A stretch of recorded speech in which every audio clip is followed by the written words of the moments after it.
Hello, everyone. Welcome to The Big Show. I am Trish Regan. This is the Trish Regan Show live. We are live, yes. So be careful what you write in those comments. I see it all. Good to have you here. Wow, we get some interesting news happening on the MSNBC front. A certain journalist, dare I say, no, she's not journalist. What am I? Who's kidding who? Right?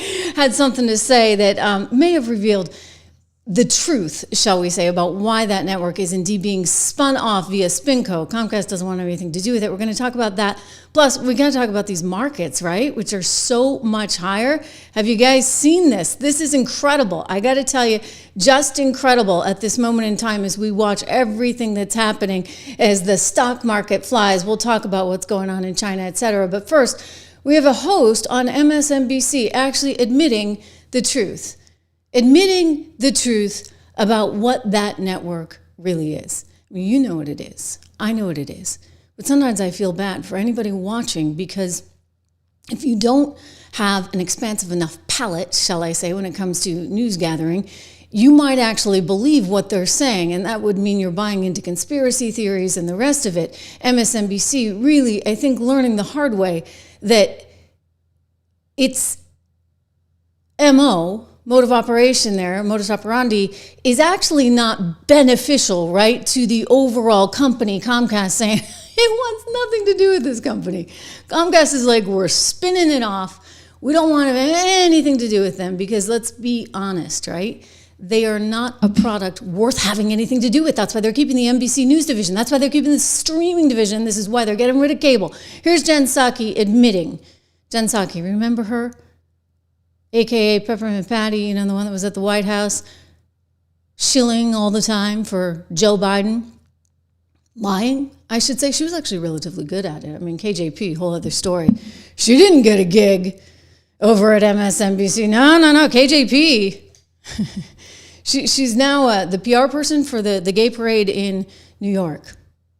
Seriously, that's her. That's the new gig. They just announced it today. I buried the lead. No, just kidding. Anyway, so that's her gig. Jen Psaki, on the other hand, came out and said, there's obviously the one that has a lead-up show to none other than Rachel Maddow. She said on some little podcast called The Grill Room, I'm not familiar with it, there's obviously a rooted value in the kind of that MSNBC viewers expect of, like, we're going to talk about the opposition and we're going to talk about what the opposing party is up to in terms of the Democrats, and we're going to talk about future leaders and things. Wow, she sounds almost as smart as Kamala.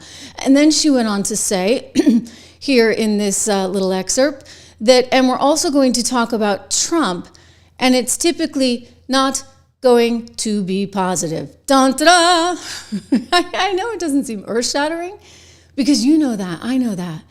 But I think it's important that everybody else know that their own hosts are admitting that they're not going to say anything good about Donald Trump. They're never going to actually report anything that might be positive in any way, shape, or form, because guess what? It doesn't matter to their viewers. And this is a business after all. Look, I know that. You know that. You may not agree with me all the time here on this program, but I always try and present everything to you. I mean, why else do you think we spend so much time listening to these libs half the time? I realize I destroy them, but you got to know what's out there, right?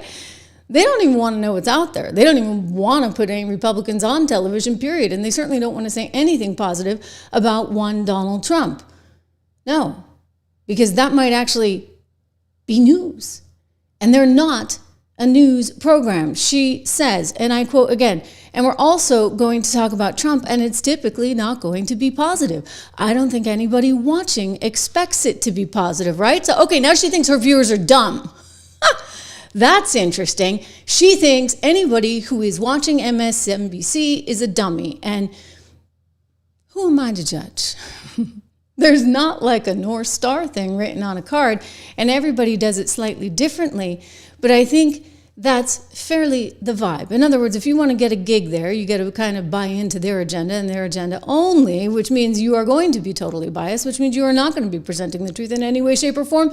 And then, you know, this same woman, it's sort of amazing to me, who tried to sell you a whole bunch of you-know-what out of the White House every day when she originally was shilling for Biden. She's now going out there and saying, how dare you get your news anywhere else other than legacy media, which she considers herself to be part of, I guess. Here she is speaking on a podcast saying, it's so sad. Like, people are getting their news from X, and maybe we need consequences for these people. We do need consequences. How dare you be putting any news on X, or gosh darn it, what if you're actually listening here on YouTube as we stream live and we interpret the news in real time? We're going to be in trouble too. Here we go. I got started in Democratic politics. Most of it was like local TV ads. That was what it was about. Obviously, national TV, local print. Those local TV is held to a higher standard of accountability than social media platforms in terms of having accurate information on their platforms. That is crazy. And so it is. How does it change? How are people held to account? Laws have to change. Laws have to change? Now, okay, so now we're going to actually change the laws so that you can't voice your opinion, or if you believe something to be true, you can't actually say it. Gosh, if we could change the laws, then maybe we could go back in time and we could actually go after you guys for having fed us a bunch of garbage. What about the 51X spooks? Oh, the Hunter Biden laptop investigation. That's not real. That's just Russian misinformation fed to you courtesy of Rudy Giuliani and those big bad Republicans. Well, that was a lie. You guys knew it was a lie. None of it ever made any sense. By the way, the whole Russia thing that they were broadcasting morning, noon, and night there on MSNBC, that never made any sense. So there's no truth in this platform. And yet these same people want to go after anybody else. There should be laws against allowing people like Trish Regan to be communicating with all of you. I mean, really and truly, it's just pathetic. But this is why I get back to Comcast does not want MSNBC. From a business perspective, I mean, why would you want the liability? Why would you want a network that is going to traffic in lies nonstop, thereby exposing you to all kinds of lawsuits, various liabilities, etc.? Oh, maybe it doesn't help that the Trump FCC is actually taking its job seriously and is actually investigating policies at NBC, for example, rooted in DEI, and trying to figure out at NBC, at CBS, at ABC, just exactly how much in violation of the Constitution some of those policies may have been. So this is all falling under the jurisdiction, if you would, of the FCC. And this is freaking them out. Totally freaking them out. So she's all, she's sitting there trying to say, we are the best. The legacy media, we are the ones, don't get your news on Twitter. Don't get you anywhere else. You can't do that on X. Forgive me. And yet, she admits that she has this massive bias where she's never actually going to tell you anything that could possibly be positive on our now president, because that wouldn't be in keeping with the vibe of the network. I guess it wasn't in keeping with the vibe of the White House during the Biden presidency, when Peppermint Patty would get up there and lie every day. Remember when inflation was topping 9% and she told you not to worry about anything? Hey, when she was asked about what about the cost of turkey this Thanksgiving, because it's like the highest that people have ever seen ever, and she's like, oh, don't worry about it. It's really just up a little. It's this 9% inflation you people are all worried about. That's not true. I mean, I actually heard them on MSNBC try and say during the election that the inflation issue was kind of just a figure of your imagination. This is where these people are going. So just listen to her. Here she is. I think this is the Fox reporter asking her a question. What message does it send to the middle-class Americans President Biden says that he's trying to help, who are struggling this week to cover the cost of the most expensive Thanksgiving ever, that the president is going to take a few days off at a billionaire's compound in Nantucket? Well, first I would say, I don't know if you've cooked a turkey before, but a 20-pound turkey is a pretty big turkey. I think we can all agree. They're about $1 more.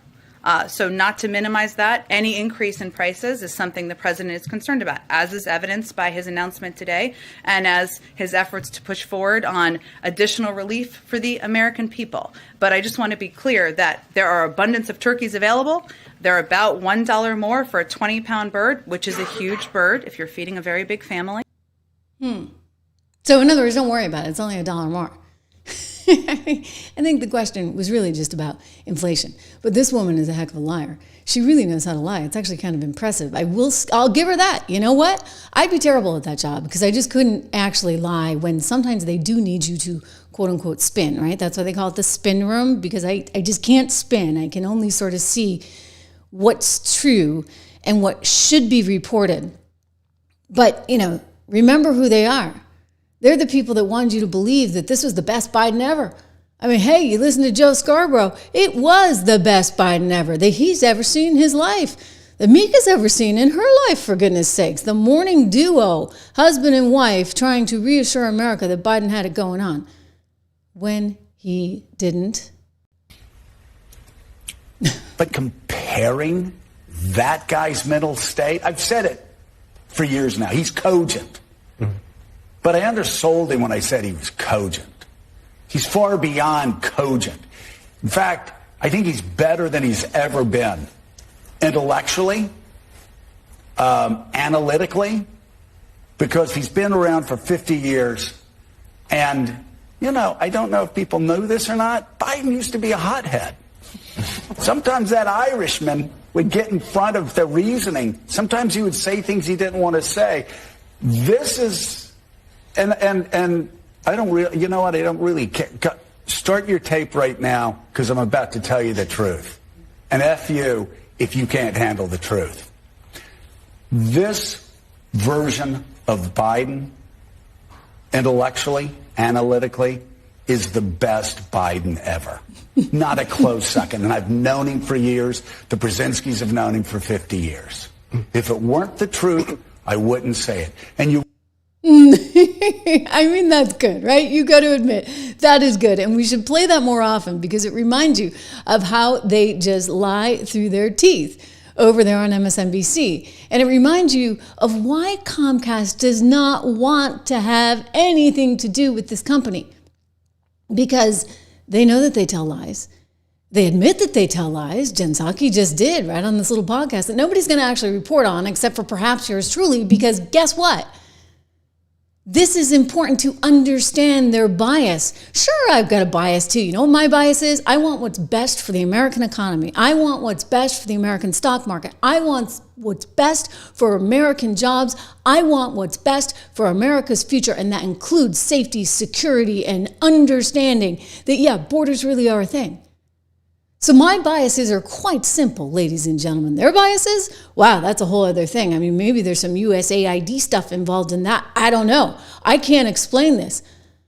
I can't explain why Politico is the one to have been chosen, I should say, to be the one to reveal that 51X spooks letter. Like, why did they put it there?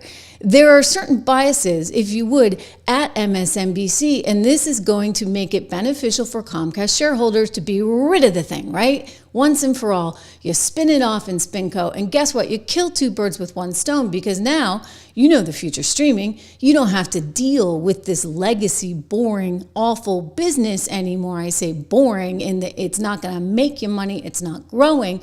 And you get to keep your news division, NBC News. You get to keep your streaming division, which does have a future. And you can farm this off onto any poor shareholder that's, dumb enough to buy the stuff. I mean, granted, Comcast shareholders, I think, still get a portion of this. Here's Lawrence O'Donnell. You know what? Last night, trying to talk about the stock market. You know what, Lawrence O'Donnell, just don't talk about the stock market like ever. You're not doing yourself, your network, any favors at all. Of course, the stock market was up yesterday, up again, killing it, rip-roaring. Today, here's Larry. Of battle plans were not classified.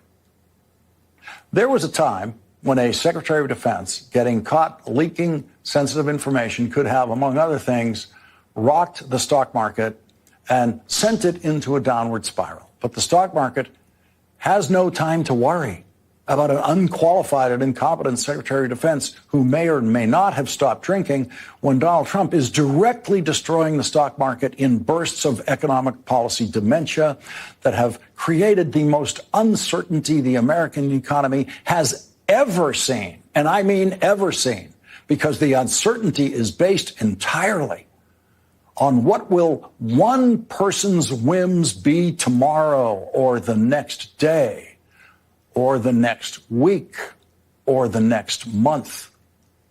or the next year. A year is the minimum planning horizon for economic planning and economic decisions in business or in our personal lives. And after destroying the stock market with tariffs that are actually illegal because Donald Trump has imposed them in violation of laws that control the president's use of tariffs, Donald Trump decided that now would be a good time to attack the chairman of the Federal Reserve, Jerome Powell, who became the chairman of the Federal Reserve when Donald Trump appointed him in Donald Trump's first term. President Biden then reappointed Jerome Powell. And on Monday, in the middle of the morning trading session on Wall Street, Donald Trump decided to attack Republican chairman of the Federal Reserve, Jerome Powell, in a social media post that left the stock market reeling under the expectation that Donald Trump was going to fire the chair of the Federal Reserve. Okay, he wasn't going to do that. And basically he came out and said, look, I was never going to do that. I'm going to fire the head of the Federal Reserve. I realize like it's popular to talk about. It's certainly in vogue. And a lot of folks, you know, especially hard money folks, get a little frustrated sometimes with the Federal Reserve. I'm not the only one, by the way, who gets frustrated with the Fed. I want to play for you coming up what my friend Steve Moore had to say about what Jerome Powell said recently at the Economic Club of Chicago. But here's the reality. One, Lawrence O'Donnell doesn't need to be talking about the stock market. You know what? Let that be for your friends over at CNBC. Okay, CNBC can maybe do that with a little bit more authority, if you would. For Lawrence to be saying that, it's just sort of funny, given that you know, he's like, oh, he's tanking the market. And you look at the market today. I mean, we are up what 2.5% right now on the S&P. Just a tremendous day. 2.6%. I stand corrected on the Nasdaq. 1.73% on the S&P. You get a Dow that's up 1%. So this is on the heels of yesterday's phenomenal performance in the stock market. I just don't think that this is going to fly. What I will tell you is that Comcast is done. Comcast doesn't want any part of this because they don't need these blowhards, frankly, for lack of a better term, going on and on saying things that they know to be untrue and trying to spin for an audience that doesn't exist, right? The audience doesn't exist. Leslie, great to see you. My friend Leslie Crimble here back in the chat. Wow, thank you for the generosity. Yes, 700,000. We are at 700,000, Leslie. Leslie has been here, I got to tell you, from when we were at like 100. And I would do these little shows because I just started and, you know, look, we've been doing it maybe 2 years now, every single day live. Leslie has been here from the beginning when we were like 100 people and, you know, I was just sort of talking to myself here, but that's I was talking to Leslie. I was talking to all of you guys. But I think that this is a testament, if you would. And it's a great day to actually be leading with this when we just hit over 700,000 subs.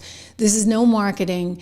This is no like outside push. This is just you and me. And I think that there's a hunger and a need for authenticity in news and news opinion. Granted, I always have an opinion, but at least you're going to hear it all from me here. And you're going to at least see these different sides. And you know what? If I didn't have an opinion, then why bother listening? I think it's actually important to have an opinion and to tell people where your opinion is. But also, you can't just actually print lies. And the problem that you're seeing at some of these liberal networks, and frankly, at some of these networks that consider themselves, you know, journalists with capital J's, is that they do print lies. Look at what's going on at CBS, for example, and the executive producer is resigning from 60 Minutes because he feels that he can't really be authentic. And I say, okay, fine. You know what? Fine. Go out and do your own thing and more power to you. At least you actually are resigning, unlike Georgie Poo over at ABC News, Stephanopoulos, who's staying in the seat even though he's furious that his bosses paid $16 million to settle that slander suit, right? The libel suit, when he called Trump some really horrible things. Now, President of the United States, live on air, even though he knew he shouldn't, even though he knew it was wrong, and even though his producers had warned him. So at CBS, yes, they buttoned up Kamala Harris's answer so she sounded like an intelligent person, which I guarantee you was probably not that easy to do. Kudos to the editor and to the producer that had to deal with that sound. And somehow they think that that's totally normal. No, you know what? It's not normal because you wouldn't have offered the same for one President Trump. You wouldn't have afforded him the same opportunity. So you definitely had your biases and you pretended you didn't. And I guess that's where I'm offended by it all. Like when you people try and pretend that you're actually the bomb, and you're so not, because you are incredibly biased in everything you're doing. That is a huge problem. I want to get to the stock market because, we're just talking about Lawrence O'Donnell complaining about the stock market not doing well, and it's actually having a record day here. But before I do, you know what else has been doing really well? And I know it's lower today. Again, I actually bought a teeny bit today because when gold goes lower and I'm a long-term holder, I find it to be one of those things that helps me sleep at night and even out my portfolio, because when things get rocky, and look, they've been rocky the last couple of weeks, I'm not going to deny that, that's when you want to make sure that you do have that diversified portfolio. And so hopefully you've put it in place before the what hits the fan, so to speak. So Trish loves gold. Go check them out. You can get up to $15,000 in free silver. We love our sponsors here on the show. You can text Trish to 65532. Call them at 1-844-495-1115. Our sponsors are key to everything. They help make this all possible. And you guys are key to everything. Leslie, again, thank you for the generosity. We're looking at a stock market that is higher right now. Check this out. Huge day in markets, as I was saying, up 2.6% on the NASDAQ, up nearly 2% right now on the S&P. You're seeing the Dow trade up over 1%. And this is why, because there are hopes that we are going to get a trade deal, ladies and gentlemen, with China. And you know what Donald Trump says?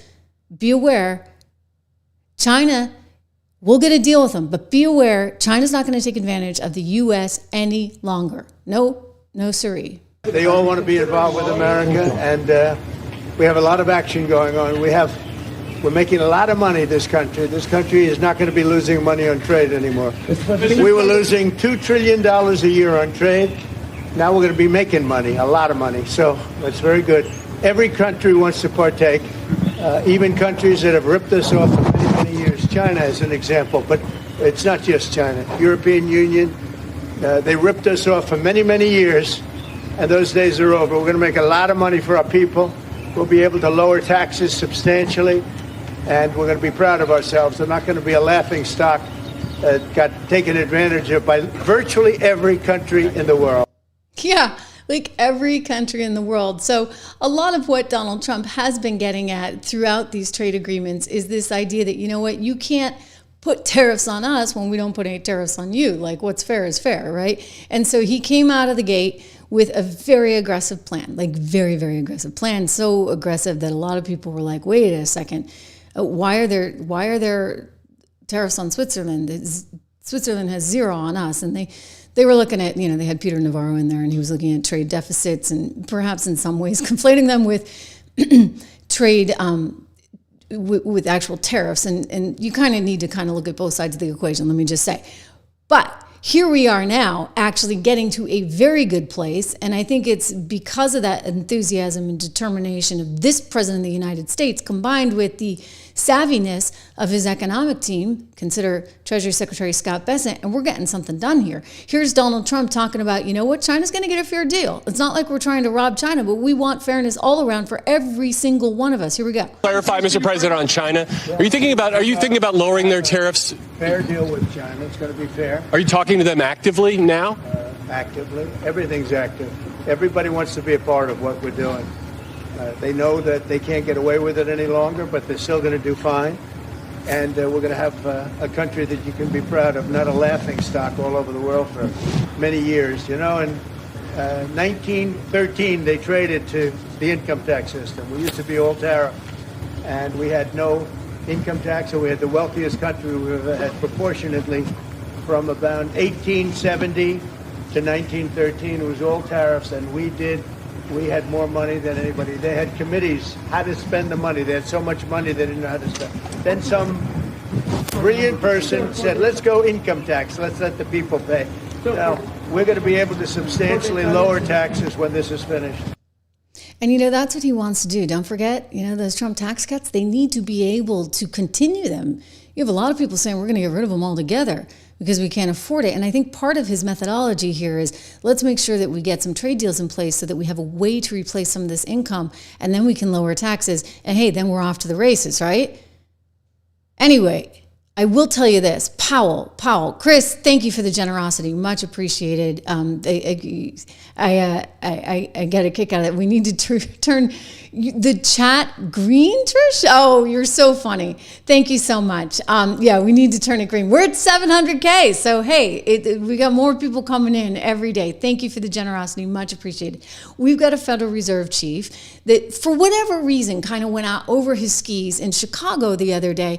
And I think this is actually what really scared the market, because he said a few things that actually put everything into disarray. He basically communicated that he's in this political standoff with one Donald Trump, and because he doesn't like what's going on tariffs, et cetera, he's not going to move on interest rates. And that was like, whoa. I said, like, we can't turn this into a showdown, right? You can't be Powell versus Trump. That's not going to work. In other words, he may not like what Donald Trump's doing, but he gets to zip it, keep it to himself, right? Keep it to himself, because he's not involved in that policy aspect. He only needs to watch for whether or not, we're seeing some weakness in employment numbers. He needs to watch for signs of inflation, and there are no signs of inflation, thankfully, right now. We have seen some weakness in the economy in terms of some of the instant data that we're looking at, but he doesn't want to admit any of that. Instead, said something quite different. My friend Steve Moore, who was an economic advisor to President Trump, he spoke with CNN about this, and he said, look, Powell was out of line. I read you the note that Steve had sent me saying that this was unacceptable and that he basically could be fired for cause, because it was outrageous to see that from a Fed chief. I'll let Steve explain it. These other stores. With respect to Jerome Powell, I would say that we were all outraged, that is, those who favor Trump, by the speech that was given by Jerome Powell last week. It was really, I've been following this for 40 years. I thought it was the most outrageous partisan attack against a new president that I've ever seen, and I think it was out of bounds, and it didn't take into account all the positive things that Trump are doing on the economy. Now, that being said, and people like myself were saying, Jerome Powell has to go, but the markets clearly don't want Jerome Powell out. They don't want him out right now. And Stephen, I just want to be clear, Jerome Powell was reflecting what a lot of just economists are saying. So if what you're looking for is just straight shooting from Jerome Powell, that really did seem to be what it was.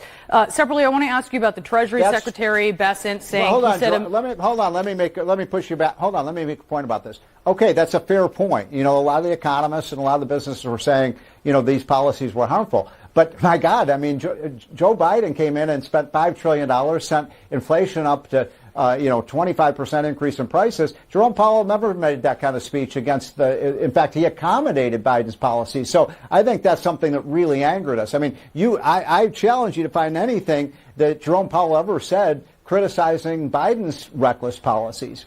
I think you heard. He is totally, she doesn't want to hear that. Suddenly she's defending Jerome Powell. By the way, Trump picked Jerome Powell. He did. And you know what's incredible? There were moments when he could have lowered interest rates. I tend to be sort of the view that you shouldn't mess with interest rates too much. I don't like how the Fed gets overly aggressive with printing. Always too late, by the way. They're always too late in however they approach this, and they always do too much. And so I'm always frustrated, right? I'm like, what are you doing, Jerry? What's going on? Why are you printing now? We needed your help 6 months ago. So Donald Trump's not wrong. In other words, we might need the help right now. So why does Jerry go out there and say, I got no intention of helping because I just don't like these policies and these policies are bad for the markets, blah, blah, blah, blah, blah. He never did that with Biden for sure. And look, those policies were bad for inflation. Come on. I mean, you had the triple trifecta effect of Jerome Powell's printing combined with Nancy and Chuck's version of printing, trillions of dollars in stimulus, combined with Joe Biden signing a third stimulus check, for goodness sakes. Yeah, that's where the markets were getting kind of even frothy, dare we say. Things are getting a little bit better. Remember, we have some thoughts for you on how to invest amid all this volatility. My company, 76 Research, I started Go use code $, so you can get some more information there as we watch this market recover right now. Pretty important stuff. Hopefully, we can help you through some of this. Scott Bessent, meanwhile, taken to the international stage at the IMF and boom, knocking it out of the park. This is the best I have seen Scott, okay? He's Treasury Secretary. He's not a professional TV personality, and he, it sometimes comes across, right? He's not the big sort of whatever that you would get from the TV side of things, but what he says matters. He is an extremely smart person. He understands how to do these deals, and here he sent China a message at the IMF. Think about it. China's economy is just as large as ours nearly. Well, not quite, but they're around 18, 19 trillion, right? We're somewhere around 27. Maybe I have that number. I'm going to double check it while we listen to Scott. But Scott had a very direct and important message for China and the IMF to hear today. I want to play it for you. Here in the United States, we know we need to get our fiscal house in order. The last administration ran up the largest peacetime deficit in our nation's history. The current administration is committed to fixing this. We are open to critique, but we will not abide the IMF failing to critique the countries that most need it, principally surplus countries. In line with its core mandate, the IMF needs to call out countries like China that have pursued globally distorted policies and opaque currency practices for many decades. I also expect the IMF to call out unsustainable lending practices by certain creditor countries. Exactly.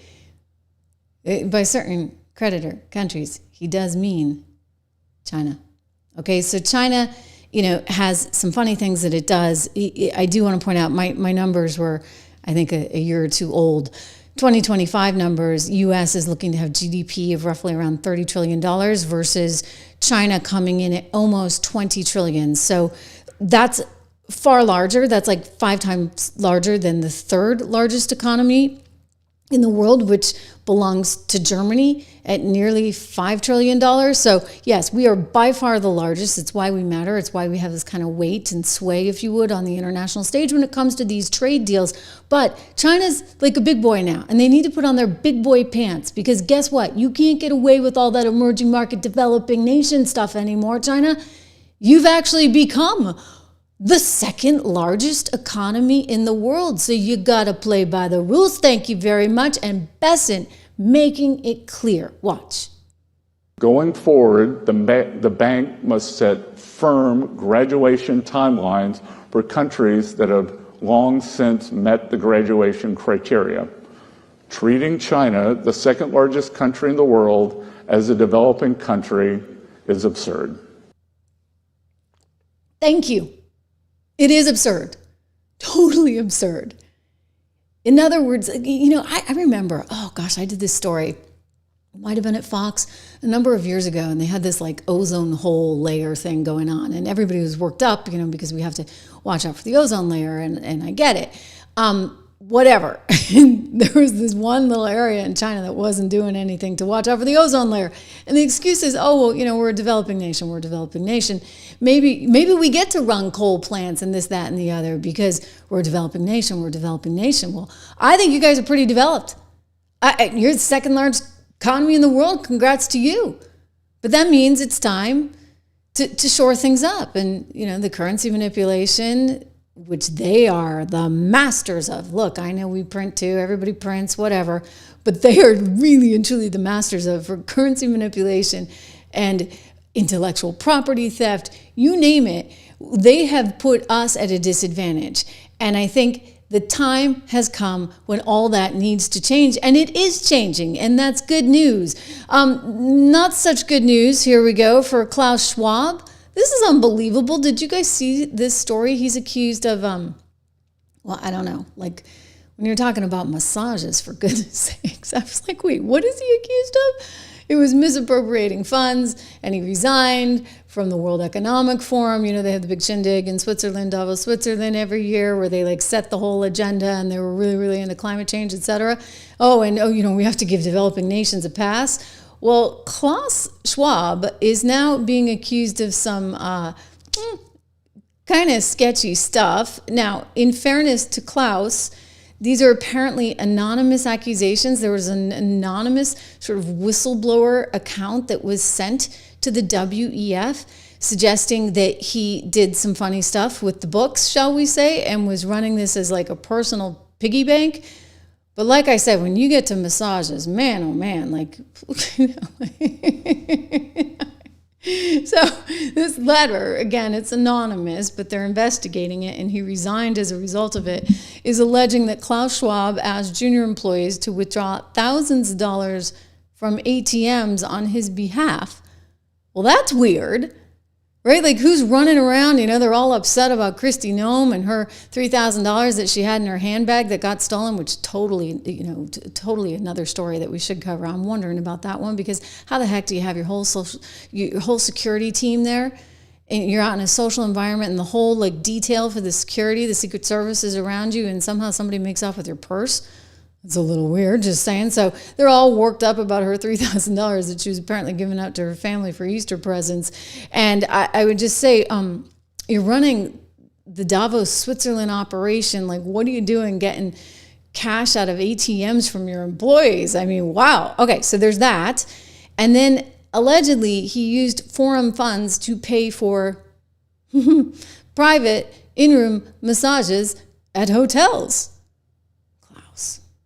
It's also alleged his wife, Hilda, a former forum employee, scheduled token forum-funded meetings in order to justify luxury holiday travel at the organization's expense. So yeah, he's in a little bit of trouble right now. The letter was sent anonymously last week to the forum's board and raised concerns about the forum's governance and workplace culture, including allegations that the Schwab family mixed their personal affairs, like alleged massages, with the forum's resources without the proper oversight, according to the letter and according to people that are familiar with the matter.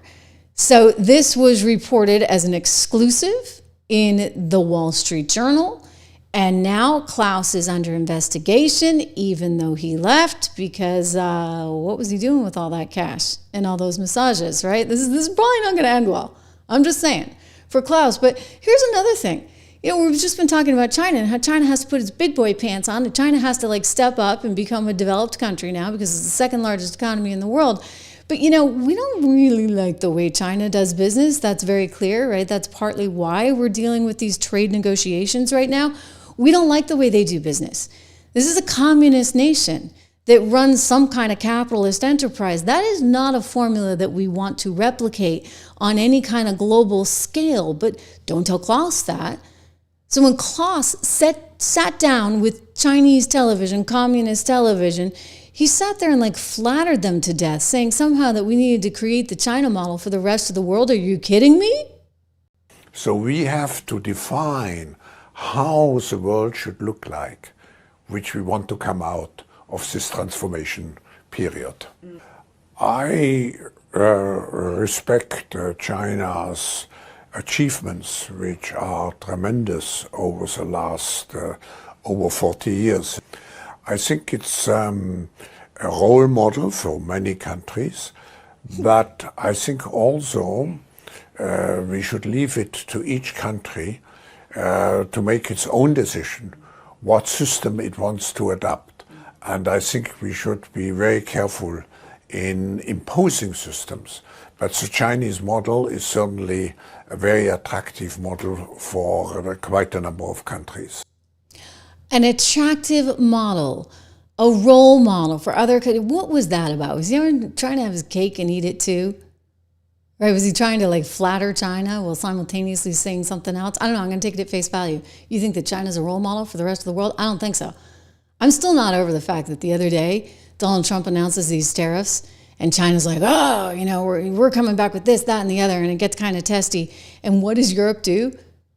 First chance it gets, it says, oh, we can have a Europe-China green summit. Right? They're going to have their Europe-China green economic summit. It just kind of reminds me a little bit of Klaus there. Right? Because, you know, he's clearly in love with China, or was at that very moment. And I just thought it was a little peculiar that you had the Europeans no sooner than we announced our initiation into these new trade agreements, and, you know, China's upset, and they're like, oh, don't worry, China, we can do all this green stuff together. Yeah, that's going to go well. You guys work on that. Good luck with that. Look, China's coming around, okay? China's coming around, and that's a good thing. As for the WEF, honestly, I don't really know, because the new guy doesn't necessarily seem to be all that much better, dare I say. So this guy used to run Nestle. He's now the interim replacement, if you would, for Klaus. And he's got some interesting views on water. Kid you not? Let's watch. Hello, I'm Peter Brabeck, the chairman of Nestle.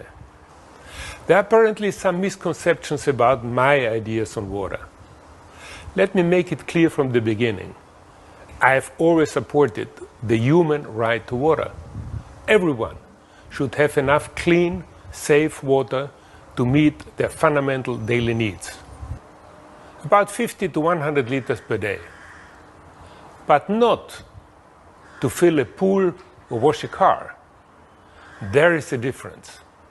We must transform the way we think about water. By 2025. Okay.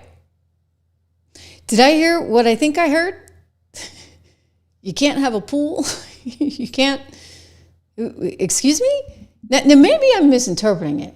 Maybe he just means everybody deserves a certain amount of water, and it's your business if you're going to fill a pool or wash a car. Let's listen to it again. But not to fill a pool or wash a car. Okay, again. About 50 to 100 liters per day. But not to fill a pool or wash a car. There is a difference. We must transform the way we think about water. By 2025, 1.8 billion people will be living in regions without enough water. Water scarcity is the greatest challenge we face today. And we need to start recognizing water as a precious resource.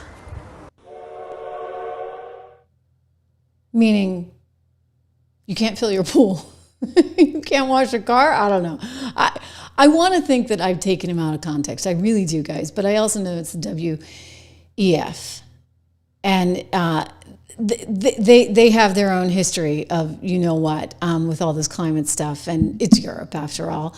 But you know what? Today's a great day. Today's a great day because we've got the markets on a tear, and that's a really good thing. Just closing out the day, higher, higher, higher. I like seeing that. It's good news for the Trump administration. It's good news for all of us here at home, right? Because you can look at your retirement or your 401k and feel a little bit better right now. That's all a positive thing. Now, if you've been worried throughout the whole thing, you know, one of our show sponsors here on this program, by the way, I encourage you to go to 76research.com. One of our show sponsors is none other than the gold company, American Heart for Gold. You know I love gold. You know I still buy it even when it's lower. This has been, you know, in my view, an opportunity the last 2 days. But again, I use it as a way to hedge everything else because, you know, when the you know what goes, you know what, you really actually want to have the diversification of a good, strong portfolio, including things like gold. You can do this too. Just go to trishlovesgold.com, text Trish to 65532. You can get up to $15,000 in free silver, 1-844-495-1115. Another fantastic sponsor here on the show. And guess what? I've been getting better, right? Haven't I? My voice is sounding a little bit better. I've had since I was a little kid, like I get this dry cough that follows any kind of cold, which, you know, it can make it tough in this business, but I always say, at least I'm not singing, right? As an opera singer, that's really, really an impediment to one's job. But Balance of Nature has kept me actually really, really healthy this year, because normally I get like 5 colds because I have all these kids. And normally it's much worse, but this year I only got 1 cold and I'm out of the woods. And I actually credit taking my daily vitamin and getting my vitamin D. So balanceofnature.com is one of the great sponsors of the Trish Regan Show, helping me to bring you this vehicle every day for free. If you're thinking about maybe upping your own vitamin D or just getting a daily vitamin, I highly, highly, highly recommend them. I take the fruits and veggies myself, and they have lots of other different things on their website. You can get 35% off with code word Trish. If you go to balanceofnature.com today, go to balanceofnature.com, use my name, code word Trish. Read everything that people have to say, because it really, I know Leslie, I'm looking at, the chat right now and thanking her again for her generosity. Leslie has actually said that she's been taking this stuff. So there you go. There's a testimonial besides myself. Oh, my kid's music teacher who likes it as well. So MSNBC, we were talking about them in the beginning of the show and just how insanely biased, right, they are, and we know that. Well, they had a guest on this morning who happens to be the Massachusetts governor, actually grew up in the same town as yours truly, in Live Free or Die, New Hampshire. Clearly, the Live Free or Die rhetoric did not resonate with this woman because she's down there in Massachusetts, and she's very, very, very liberal. So liberal that now she's complaining because everybody is leaving the state of Massachusetts, she says. Everyone is leaving the country. Part of the reason they had her on was because of what's going down at Harvard University. You'll recall, of course, Donald Trump putting a stop order on the $9 billion of U.S. taxpayer funding that one Harvard University gets. It's estimated between $2 and $9 billion, I should say. Anyway, Harvard, because they have not promised to get rid of DEI, they have not promised to protect students against anti-Semitism on campus, is now in the crossfire here, or the crosshairs of this administration. And so the administration is saying, guess what? We don't need to give you this money. And by the way, this just broke actually moments ago.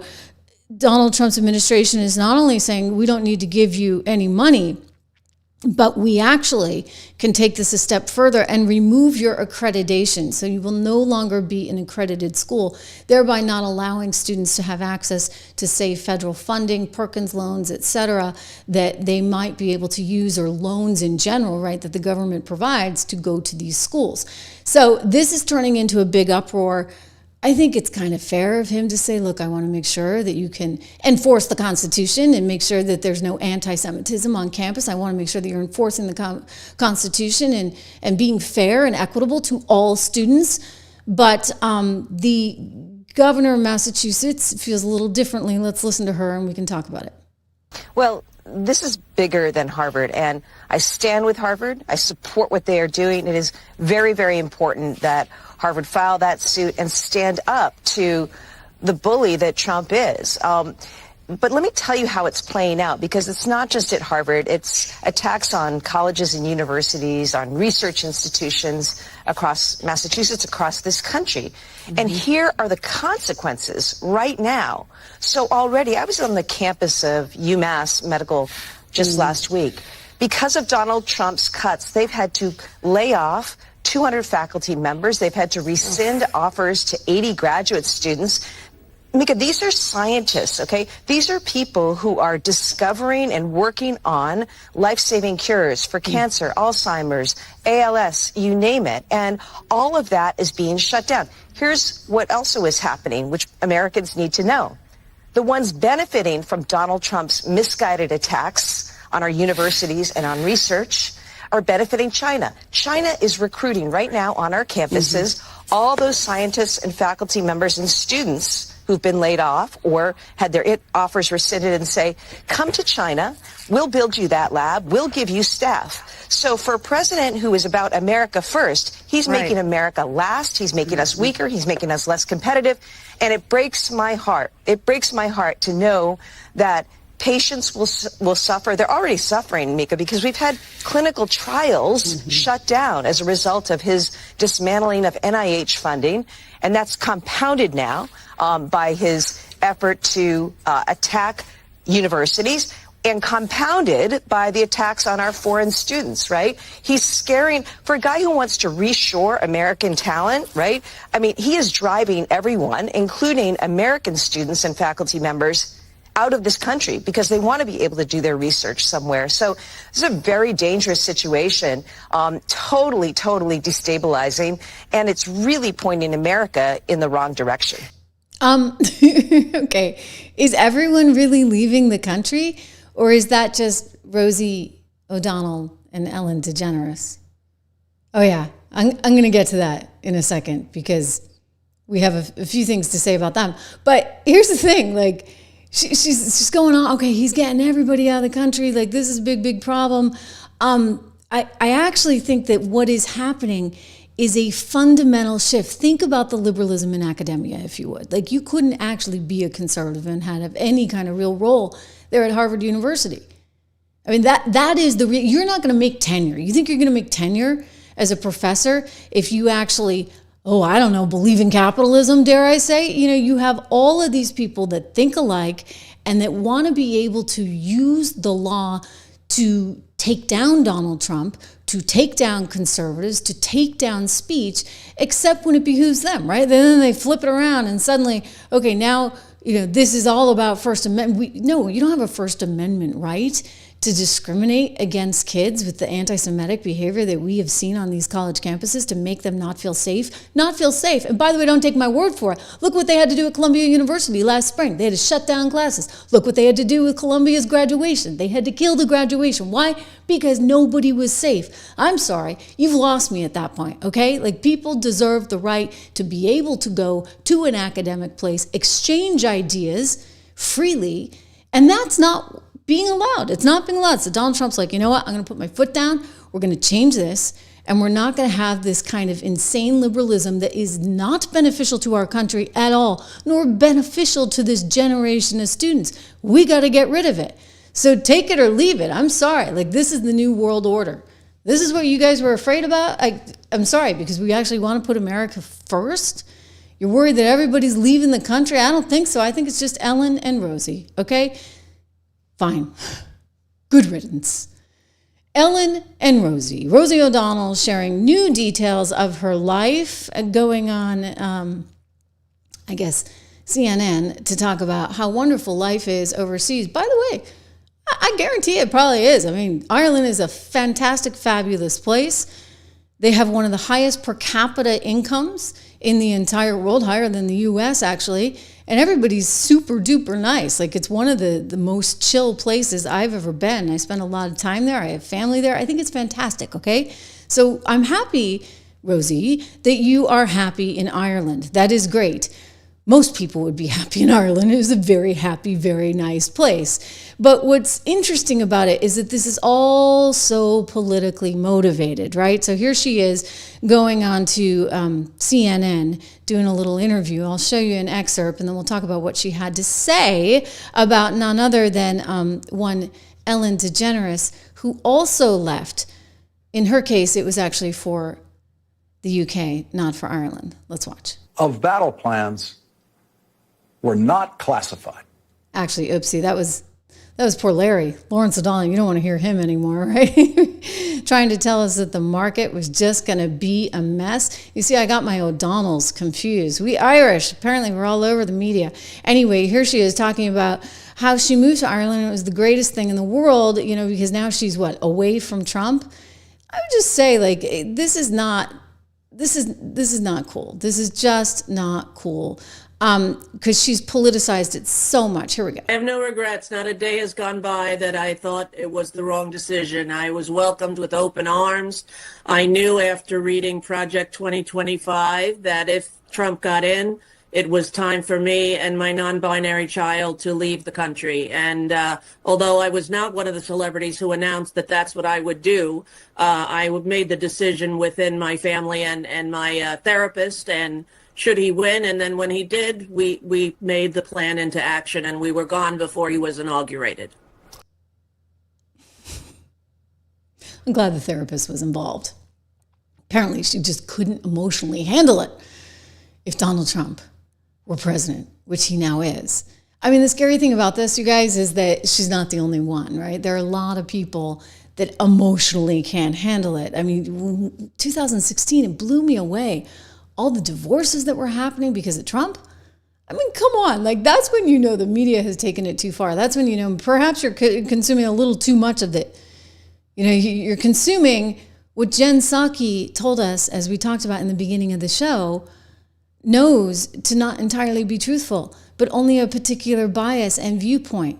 And so because you're only hearing that from MSNBC or even CNN or the New York Times or what have you, you are being spoon-fed one version of the quote-unquote truth. It's actually not the truth because you can't just sit there and say, like MSNBC tried to, oh, there's no inflation under Joe Biden when prices are up 9%. And cumulatively, they're up even higher, right? They actually gaslit America to death with that stuff. And so I think conservatives are like looking at it going, yeah, that doesn't make a whole lot of sense.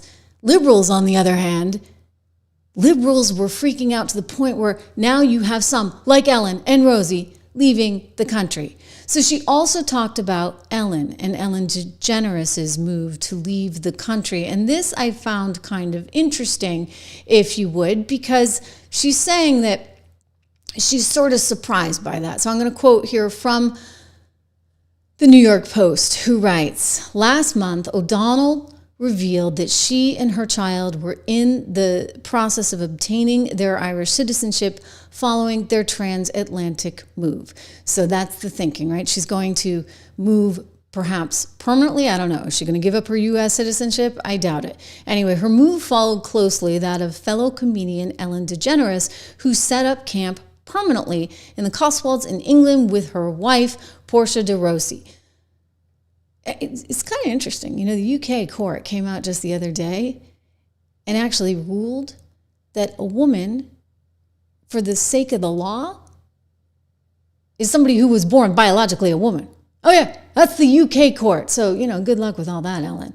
So she moved over there with Portia, while O'Donnell, it says, hasn't been in touch with the former talk show host. She admitted she was shocked to learn DeGeneres and the Arrested Development actress ditched Hollywood. Quote, I've never really known Ellen to say anything political in her life, so I was surprised to read that and that she left because of President Trump. Like, that shocked me, actually.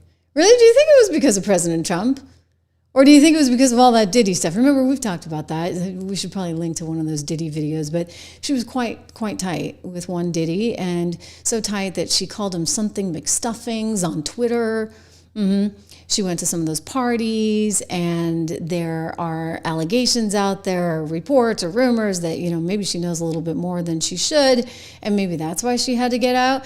Sky News, I think, or the Australian version of it, did some little bit on it where they kind of questioned why it was that one Ellen DeGeneres was actually leaving the country and whether or not that was more related to Sean Diddy Combs as opposed to, well, actually Donald Trump. I mean, I'm sure she doesn't have any use for Donald Trump too, but it's a little bizarre, right? Like, it's a little bit bizarre, this I'm going to up and leave because of that. With Rosie, I don't necessarily doubt it. Ellen did sell her house for some $96 million. Let's see if I can show you this one. Wow. So the pad of Portia de Rossi and Ellen DeGeneres looks like quite a place there out in California.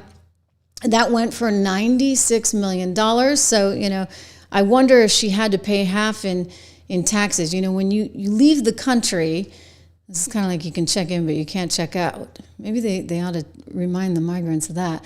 You actually have to pay half of your net worth in a big, giant tax pool because they want to make sure that, you know, you're not taken off for Malta or the Cayman Islands, basically. And, there's a penalty involved. So they went and they sold all their assets, assuming, I assume maybe they actually had to pay up in taxes. If not, maybe the IRS will still come find them. But the question was, why did she do this? It was a little bit bizarre. And was it really and truly entirely political? I'm not so sure about that. And again, these broadcasters here over on something called, is it Sky News? It's the Australian version of this. And I'm wondering if I can play it for you. Let's take a listen. They're losing their minds. She sounded so sincere, didn't she? Very sincere. Virtually choke on her words. But the best one for me is Ellen DeGeneres, who is, by the way, a very nasty person. I've had dealings with her in Australia. Could I tell you some stories about that cow? But anyway, good riddance to her. But she was quite friendly with that P. Diddy bloke, wasn't she? Well, this is why I say release the Diddy files. Yeah. Release the Diddy files. Come on, Donald Trump. We want to know whose name. So maybe she's hightailing out of there before all that is thrown at her as well. But what a bunch of hypocrites. I wonder if I don't know. Do you guys have a view on it? I mean, it's kind of peculiar, but look, the Massachusetts governor is worried Donald Trump is driving everyone out. I would say, calm down. For now, it only seems to be the loss of Rosie and Ellen, and I think we can withstand that. Right? Michelle Obama is out with a little bit of news. She's finally revealing why she was MIA at Donald Trump's inauguration. Yeah, so she's got this little podcast that's just failing miserably, and I mean miserably, in the ratings. For sure. And by the way, we're at 700,000, so we're celebrating here on YouTube. Awesome news. Thank you guys for everything you do to make this a success. But I'm pretty sure that we're doing better than her. And, well, I'm no Michelle Obama. Hopefully I'm a heck of a lot better. But anyway, she's got this podcast with a lot of marketing dollars behind her. And so now she's doing this whole thing about why she skipped the Trump inauguration. And, well, let's just say the punchline is pretty despicable, like really despicable. Here we go. Keep pushing and keep striving. And so practicing no in a very different way intentionally. But then this is what makes it hard because, my decision to skip the inauguration, what people don't realize, or my decision to make choices at the beginning of this year that suited me were met with such ridicule and criticism. Like people couldn't believe that I was saying no for any other reason, that they had to assume that my marriage was falling apart, It's like, while I'm here really trying to own my life and intentionally practice making the choice that was right for me, and it took everything in my power to not do the thing that was right or that was perceived as right, but do the thing that was right for me. That was a hard thing for me to do. I had to basically trick myself out of it, and it started with not having anything to wear. I mean, I had affirmatively, because I'm always prepared for any funeral, anything. I walk around with the right dress. I travel with clothes just in case something pops off. So I was like, if I'm not going to do this thing, I got to tell my team, I don't even want to have a dress ready. Right? Because it's so easy to just say, let me do the right thing. But then you become a shock absorber. And that's what women are, shock absorbers. And that's exhausting. And it's not healthy. It is not healthy. You've had to be shock absorbers for your husband, for your children, for your mom, for your family, your loved ones, because of where you were sitting in the public eye. That's not fair to you. When do you ever get to live for you? I applaud you. I'm happy that you are taking care of yourself in the way that you need to. Okay. So, the headline being she didn't have anything to wear. I guess that's the idea here. That's why she skipped the Trump inauguration. She just didn't have anything to wear. That's what she didn't want to do it. That's the point of this, right? Like she did not want to do her quote unquote duty. As the former first lady for 8 years, I'm sorry, Michelle Obama, you own a place in history, whether you like it or not, whether we like it or not. You know what, honey, you're there. And as a result of that, you need to actually step up to the plate and do the right thing now and then. Which means you should have been at Jimmy Carter's funeral too, for goodness sakes.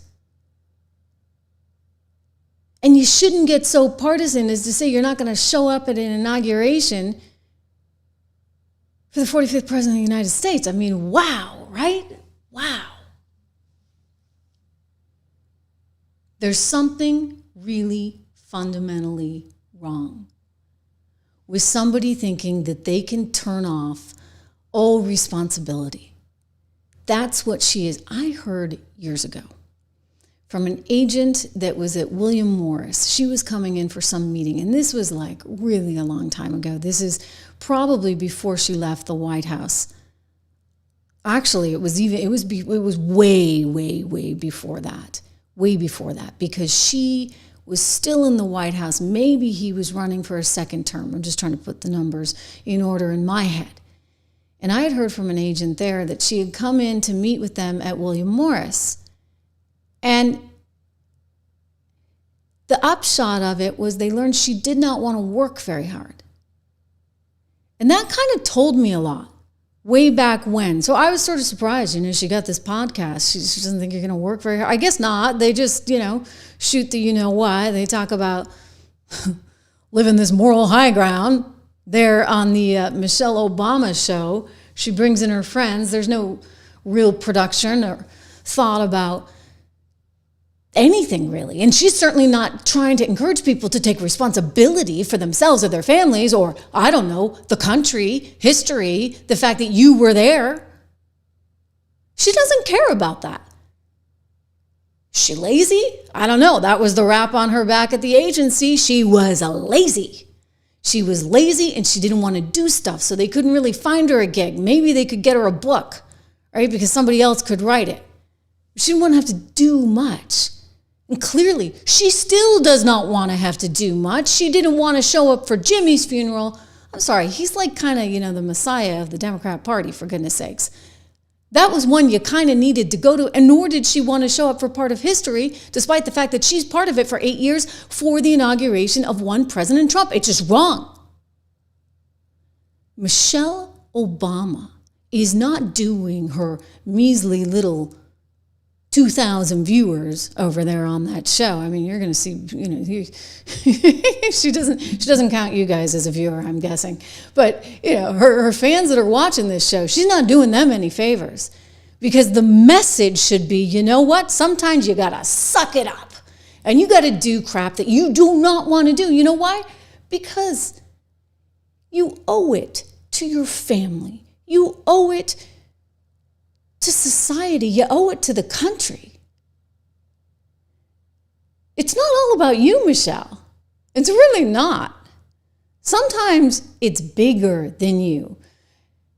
Jimmy Carter, she didn't show up for that one. I actually thought, gosh, maybe she's sick. Let me give her the benefit of the doubt.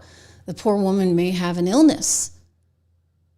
And then my next conclusion, when I found out she was perfectly fine and healthy, was, the marriage has to be an absolute mess. And she's here saying, how dare you make that assumption about me? What do you think we're going to say? Michelle, what do you think? Other than, you're lazy,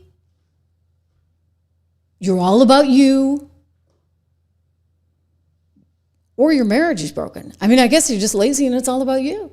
That's what we've learned from this little episode that she, quote unquote, did not have a dress to wear to. Honestly, it's a scary world in which we live, in which, this woman, here it is, the former lawyer noted, and you heard it just there, that I didn't have any event-ready clothes to wear, so I had to tell my team, you know what, that was the end of it.